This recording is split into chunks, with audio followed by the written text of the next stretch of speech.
Hey, Jenna. Hi. Nice to see you again. See you too. We are here this week at Twin Cities Startup Week, which is pretty exciting. Yeah. And that you invited us here. So thank you for getting us in the door. And Come. yeah.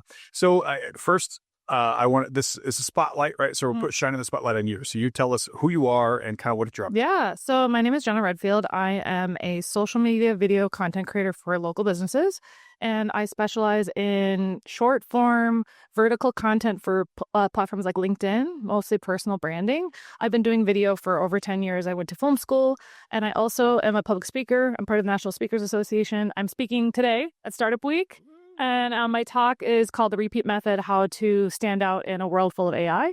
And it's my new signature talk, so I'm very excited about it.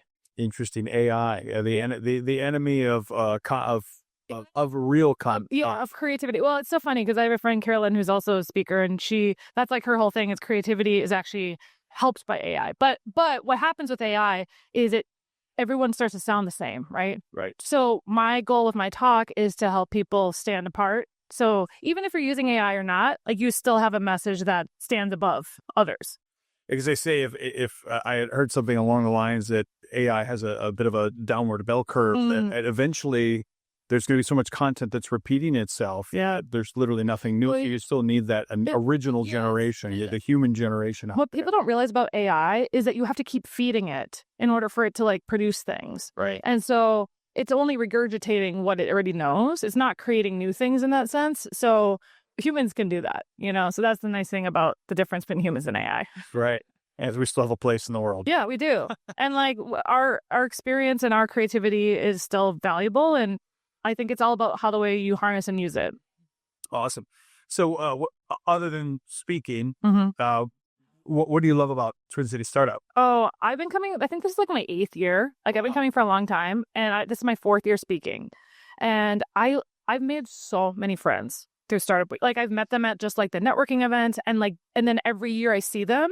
But then this year, Communiful, which was what Haley and Brian run, partnered with Beta to run Startup Week, and they have an event every month. So that's actually how I've been able to keep up with people all throughout the year. But this week is just like a full week of workshops, events. I'm obviously getting to speak, but then they have an event every evening as well. So for the people, unfortunately, a lot of my friends can't make my talk because they're working during the day, but they get to come to the evening events as well. Awesome.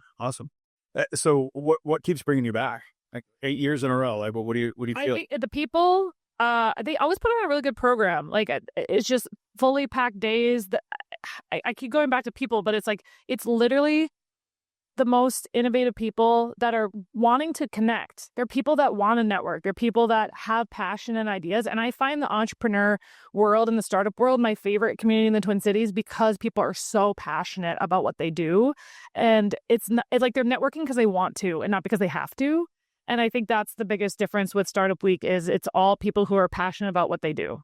If you had to pick one or two interesting stories or interesting founders, or interesting products that you've heard about so far that you... Well, I went to the Minnesota Cup last night. Okay. And some of the winners were super interesting. There was one called Swinergy, which is using like swine manure to because apparently that's a big runoff issue and they're like fixing that. And my dad grew up on a farm and his cousin runs a pig farm. So I'm like, I got to tell my dad about this company. And I think they ended up winning one of the categories. But so it's not just, tech. It's also medical. It's also agricultural. It's also food. There's so many different types of startups. So I'm learning about things that I didn't even know were problems and there's a solution for them. Awesome. So what would your advice be to somebody who maybe is thinking about if I should go to Startup Week, what would you say to them? I think make sure to go to some of the big events in the evenings because you're going to meet the most amount of people and they're really fun. I mean, last year I went to the Beta Showcase for the first time. I had never been to that. And last night I went to the Minnesota Cup for the first time. So they have these signature events that happen every year. The mini demos on Thursday, and I've never been to that. So I'm really excited. I usually just go to some of the workshops and then like the parties. Like I always tell people go to the parties because those are the best way to network. But I feel like this year I'm like, my goal is to go to every evening event, especially because you're paying for a week-long ticket. Might as well go to as many things as you can. Sure. And then just go to workshops that you really want to go to that are helpful for you because there are so many different types of workshops and talks and panels. And if you're able to go during the day, like go to them if you can. And I'm trying to support my friends too that are speaking. So you're one of those rare breed people that kind of left comfortable corporate world. I've never worked in corporate, actually. No? No, Okay. I've been independent since I graduated college. Okay. I've never worked in corporate, but I have worked at businesses, and I have been like a marketing director at like businesses. So I had had full-time work. Okay. It's just not in corporate. But I've been independent, I think, for 7 years, where I haven't had like a full-time thing.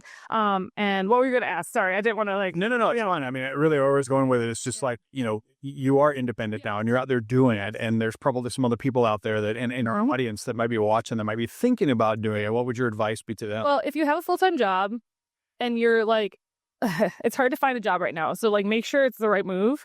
Start a side hustle. That's my biggest advice, is start it on the side if you can, and then grow it to the place where it can replace your income. Because if you just drop your job and try to start a business, that's the worst advice I've ever heard, because it takes a really long time to build not only a following, but also clients and relationships. It's taken me years. So I would never, ever tell someone to just quit their job and start a business. I would say start it while you're at your job, grow it, and then leave. And that's the best way to do it. Right, because we all start at zero, right? No matter what you're taking on any sort of new craft or hobby, you always start at zero. And everything takes time, so much time. And I think that's the thing that a lot of people don't realize, is that entrepreneurship is a long-term strategy. And the first year is the hardest, for sure, because you're definitely not getting enough people.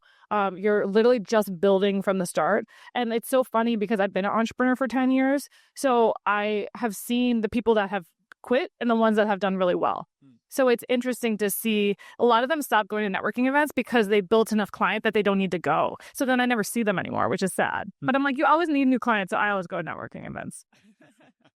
So what do you think is if you had to assess in your own mind, the difference between the people that are able to stick it out and last and the people who kind of said, oh, I have to give up and go back to whatever I was doing? Really good question. And I think about this a lot. Okay. I think it's learning how to fail and learning how to keep going even when things are looking down. Because it's like, I mean, think about the pandemic. Like, so many businesses closed, but it's like some of that was not their fault. But at the same time, there's ones that kept going. They were able to figure it out. Everything is figure outable is a quote by Marie Forleo. But like, you literally just have to, if you have passion, you have to be able to withstand the bad things and just know that your purpose is like deeper, and you're able to kind of, also, I hate to say this, but marketing, like you need to market yourself. If cash flow and money and like getting client is so important, if you're not doing that, you're going to die. Literally like, I think it's like, isn't it like 80% of businesses fail within the first year or something? It's like a really crazy number. Very high number. I don't know the exact. So a lot of people go into entrepreneurship with like, oh, it's going to work. You have to do a lot of work, especially the first year. So if you get through the first year, I mean, that's a huge win. And then you're probably more likely to succeed. And I think it's all about just continuing. So my talk today is actually called the repeat method. And it's all about repeating your message so much that people can repeat it back to you. And that's what you have to do. So a lot of people start by being like, I can do 80 things. And that's actually really bad advice. Like, start with one thing and be like, you guys podcasting, like that's your one thing. Right. And if you started adding on like live streaming, like if you started adding all these other things on, that would dilute the message. Yep. So having a really strong message for the first like couple years, and then once you've established yourself, then you can do other things. But for me, like I'm actually going back to the basics with like, I'm doing video as like my main thing.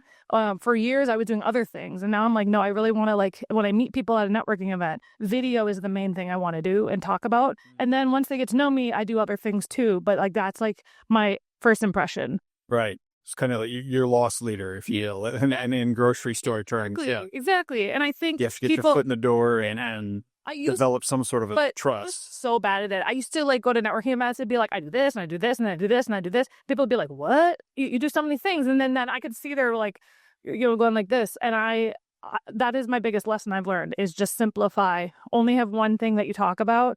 And then if they're interested, they're interested. If not, you move on to the next person. Sure. But most of the time, like, I made the message interesting so people want to listen. Yeah, it's very yeah. I think it's a very succinct and helpful piece of advice there too for people that are like on the fence, thinking about doing something. First of all, don't leave your day job until you start to gain some significant traction. But at the same time, don't diversify too early and try to get into too many things when you see one hint of success. It does take some time for sure. Yeah. Niching down is a common thing out in the marketing area now, like really kind of focusing on one customer, one problem, one who, one how. Yeah. But it's also very difficult to stick to because you start finding yourself being a little bit successful. You're bored. Yeah. And I think I'm an ADHDer, so like that is one of my downfalls is I get bored and then I move on. But I find the through line. So my business is called Red Thread Studio for a purpose, and the reason is I found a red thread that runs through my whole life, and that's making videos. I've always loved it. So what is that red thread in your life? And it's something that like even if you kind of change your business a little bit, you still have that through line. Sure. So I think finding that and building your business around that is really important. And you can add other things, but you still have to have what's the core of like, what's your favorite thing? Or like, what is the thing that like lights you up the most? You need to figure that out. I like it. Well, thanks, Jenna. Thanks for hanging out with us today, coming by for a visit. So.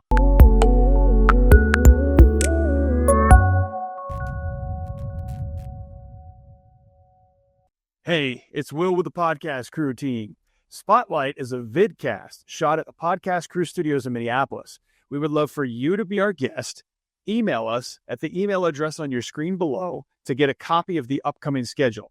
It's free, it's easy, and is a great way to try out a podcast or a vidcast with our pro team.